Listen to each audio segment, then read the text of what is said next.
show. Let's read the question. The question is saying match the column. Column 1 में given है Darwin, natural selection, Ernst Haeckel and divergent evolution. Column 2 में है embryological support for evolution, homology, reproductive fitness and industrial melanism. Option 1 में है A का R, B का S, C का P and D का Q.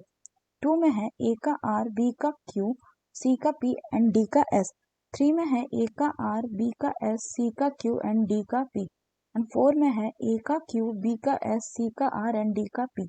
तो आइए देखते हैं हम इसका की कंसेप्ट. तो अगर हम बात करें इसके की कंसेप्ट की, so the key concept will be tools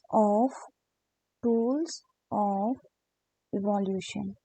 तो अगर हम बात करें क्वेश्चन की, तो क्वेश्चन में सबसे पहले दिया गया है डार्विन. तो डार्विन एक नेचुरलिस्ट थे जिन्होंने डार्विन थ्योरी ऑफ इवोल्यूशन दिया था. तो इन्होंने किसके बारे में बात की थी? अगर बात करें, इन्होंने नेचुरल सिलेक्शन की बात की थी. लेकिन नेचुरल सिलेक्शन किसके द्वारा? वाया दी रिप्रोडक्टिव फिटनेस. तो रिप्रोडक्टिव फिटनेस क्या होता है? ये किसी भी ऑर्गेनिज्म का एबिलिटी होता है जिससे कि वो अपने ऑफस्प्रिंग को प्रोड्यूस करे ताकि वो अपने जीन्स को अपने नेक्स्ट जनरेशन में पहुंचाकर उसे प्रिजर्व कर सके. तो रिप्रोडक्टिव फिटनेस क्या करता है? ये किसी भी ऑर्गेनिज्म के सर्वाइवल रेट को इंक्रीज करता है. नेक्स्ट बोला गया है नेचुरल सिलेक्शन. अगर हम नेचुरल सिलेक्शन की बात करें तो नेचुरल सिलेक्शन वो प्रोसेस होता है जिससे नेचर जो डिजायरेबल या फेवरेबल कैरेक्टर्स है उसको सिलेक्ट करती है, जो अनफेवरेबल या अनडिजायर्ड कैरेक्टर्स है उसको एलिमिनेट करती है. अगर हम इसमें एग्जाम्पल की बात करें तो इसमें जैसे कि हम एग्जाम्पल दिखेंगे इंडस्ट्रियल मेलानिज्म की. तो इंडस्ट्रियल मेलानिज्म में क्या होता है? तो अगर हम इंडस्ट्रियल मेलानिज्म की बात करें, इसमें हम क्या देखते हैं कि प्री इंडस्ट्रियलाइजेशन यानी इंडस्ट्रियलाइजेशन से पहले जब पोल्यूशन नहीं था उस टाइम पे हमें व्हाइट कलर मॉथ की अबंडेंस देखने को मिलता था. ऐसा इसलिए क्योंकि उस टाइम पे जो ट्री ट्रंक थे वो लाइट कलर थे. तो जो व्हाइट कलर मॉथ थे वो इजीली कैमोफ्लेज कर जाते थे लाइट ट्री ट्रंक के साथ और इसलिए वो प्रेडेशन को एस्केप कर जाते थे. लेकिन आफ्टर इंडस्ट्रियलाइजेशन क्या हुआ कि पोल्यूशन के कारण स्मोक का डिपोजिशन होने लगा ट्री ट्रंक में. जब स्मोक का डिपोजिशन होने लगा तो जो ट्री ट्रंक थे वो ब्लैक हो गए. अब क्या हुआ कि जो कंडीशंस है वो फेवरेबल हो गए ब्लैक कलर मॉथ के लिए. तो black colour moth tree trunk के साथ इजीली कैमोफ्लेज करने लगे और वो क्या करने लगे?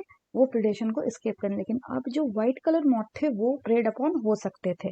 तो ये एग्जाम्पल हो गया नेचुरल सिलेक्शन का, जिसमें nature according to the natural condition जो डिजायर्ड या फेवरेबल ट्रेट है उसको क्या कर रही है? सिलेक्ट कर रही है और अनफेवरेबल को एलिमिनेट कर रही है. नेक्स्ट बात करें तो नेक्स्ट दिया हुआ है आपका अर्नस्ट हैकेल. तो अर्नस्ट हैकेल ने क्या दिया था? अगर बात करें तो इन्होंने एम्ब्रियोलॉजिकल सपोर्ट दिया था इसको for evolution.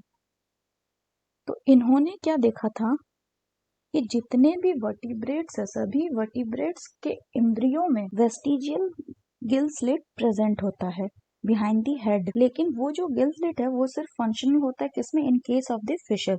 But other adult vertebrates जो हैं उसमें ये नॉन फंक्शनल रहता है. तो ये किसने बताया था? ये बताया था अर्नस्ट हैकेल ने. नेक्स्ट बात करें तो नेक्स्ट बोला गया है आपका डाइवर्जेंट इवोल्यूशन. तो डाइवर्जेंट इवोल्यूशन शो करने वाले जो होते हैं उनको हम कहते हैं होमोलोगस ऑर्गन्स. तो होमोलोगस ऑर्गन्स वैसे ऑर्गन्स होते हैं जो एनाटॉमिकली स्ट्रक्चर में सेम होते हैं लेकिन फंक्शन डिफरेंट परफॉर्म करते हैं. एग्जाम्पल के लिए जैसे कि forelimb of cheetah and forelimb of human अपने फोरलिम का यूज करता है थिंग्स को ग्रैब करने के लिए, तो अपने फोरलिम को यूज करता है फॉर रनिंग पर्पस. लेकिन दोनों का जो बेसिक स्ट्रक्चर है बोन का वो सिमिलर होता है, यानी दोनों में ही tarsal, metatarsal, carpal, phalanges etcetera bones present होंगे. तो अगर हम बात करें क्वेश्चन की, तो डार्विन ने क्या दिया था? रिप्रोडक्टिव फिटनेस यानी ए का आर. बी में है नेचुरल सिलेक्शन. तो नेचुरल सिलेक्शन का एग्जांपल हो गया इंडस्ट्रियल मेलानिज्म यानी एस.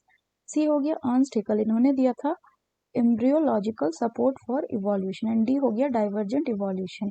तो डाइवर्जेंट इवोल्यूशन बताता है होमोलॉगी, यानी इसका हो गया क्यू।